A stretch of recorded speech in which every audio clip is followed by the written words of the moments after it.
I think based on some information I had been privileged to, which I really can't disclose at this time, about 5 months earlier. So it wasn't really a surprise as such.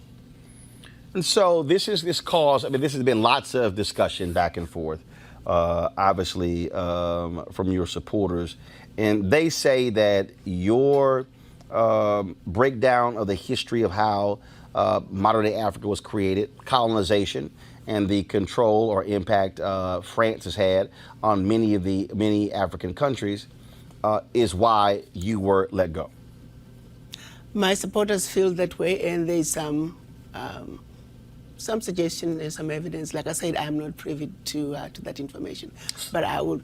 There is some evidence to that effect. Yes. So you believe that France is still trying to silence you?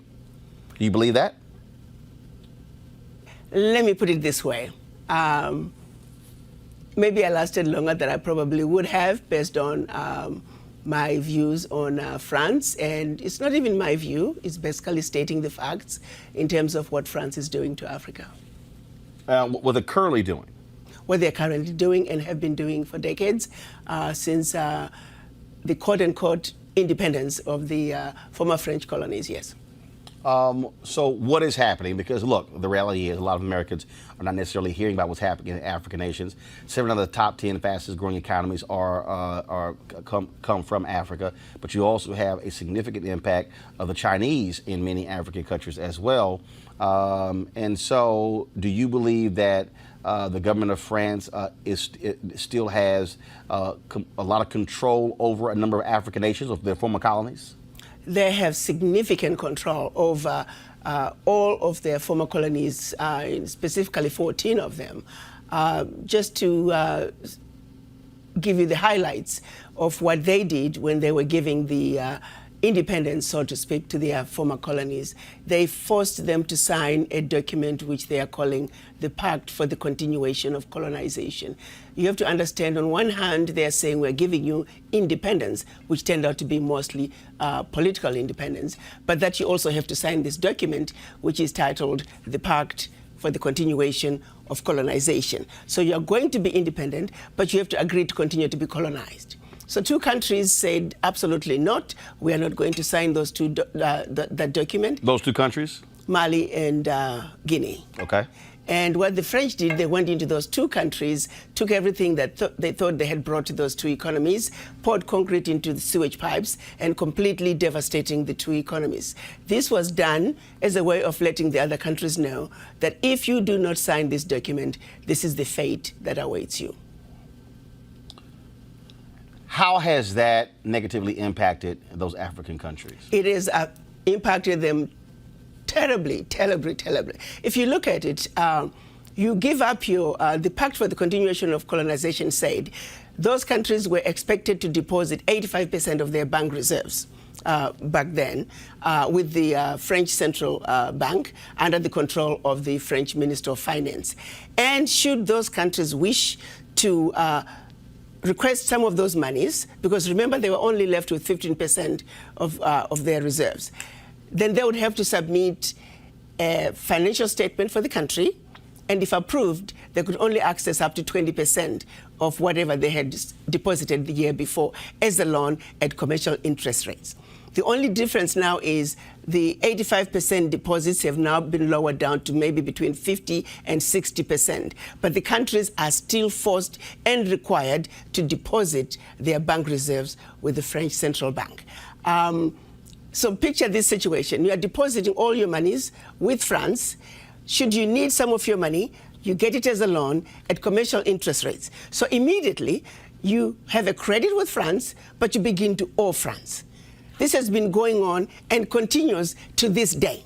So combined, the 14 countries are giving to France cash, cold hard cash, over $500 billion every year. And France takes that money and invests it in its own stock market under the French name, and the countries may or may not know the returns. Currently, for every 14 billion that France takes out of Africa, by the time they finish investing it in the French stock market, they are realizing upwards of 300 billion.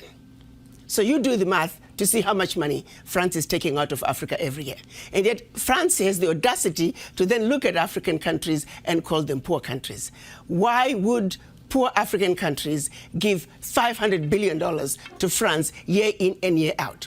What really gets me the most is, how does the world sit back and watch this carnage take place in Africa? Where is the United Nations?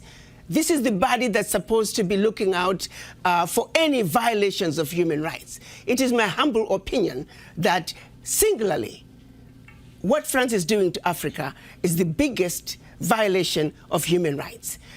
Women and children are dying of starvation, youth unemployment, when the same poor countries are giving $500 billion to France. It simply does not make any sense. And I don't know how the world can sit back and watch all this unfold and nobody is saying anything.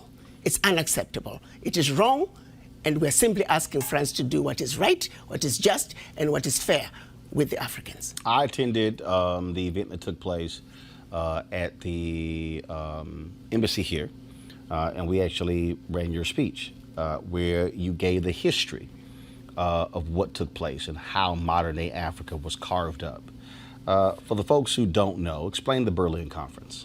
The Berlin Conference was our colonizers' way of seeing to it that Africa and her children are forever defeated and dominated.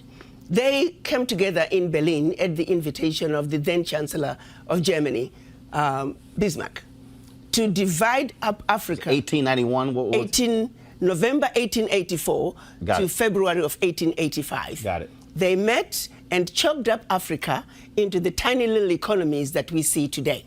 Economies that clearly cannot survive on their own.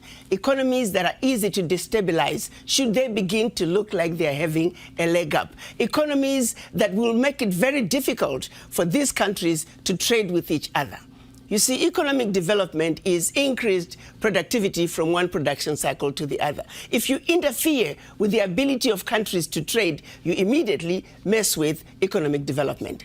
So that partitioning of Africa back in 1884, and those partitionings remain in place today, is responsible for a lot of what has happened in Africa. Our inability to grow our economies, our inability to travel from one country to the other. You look at tourism. If you need to go to Africa and visit 3 different countries, you got to send your passport to DC 3 different times. And each time your passport comes back, you got to send it again to another country, 2, 3, 4 weeks before you get your passport back. And then you got to send it back to Washington. At times, those embassies are on the same street. You could have walked from one embassy to the other, but you can't do it. And by the time you get your passport back with the 3rd visa, the visa for the first country is expired. Who needs to go through all that? So you say, forget it, I'm not going to Africa, I'm going to Europe. At every level, what we see happening today in Africa that affects economic development is directly related to what was done in 1884. You try to go from one part of Africa to the other. It's easier to fly into Europe and then come back down. Why? A lot of the airspaces were closed. All of it, thanks to the Berlin Conference. So people don't realize that that decision has everlasting implications on what goes on in Africa. And at the end of the day, it crystallizes down to our failure to grow our economies, because it is very expensive to do business from one country to the other.